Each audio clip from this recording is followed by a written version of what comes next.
In this video, I'm going to show you how to add a search bar in Squarespace. First, open the Squarespace website where you'd like to add your search bar. Once you're there, click on the Edit option to begin editing your page. If you want to place the search bar within an existing section, simply hover your mouse over that section and click on Add Block. Alternatively, if you prefer to place it in a new section at the top, click Add Section under your header and then choose Add a blank section. Once that's done, your new section will be created. Click on Add Block again within this section. In the search box, type Search and select the block that appears.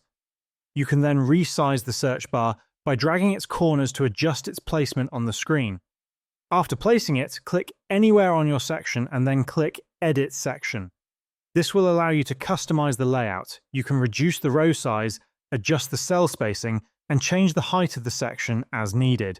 Once you're happy with the changes, click Save in the top left-hand corner and then click Exit. Now, your search box is successfully added. If you switch to Preview mode and search for something using this box like flowers, then hit Enter, the site will search for that item across your website. And that's how you can add a search box in Squarespace.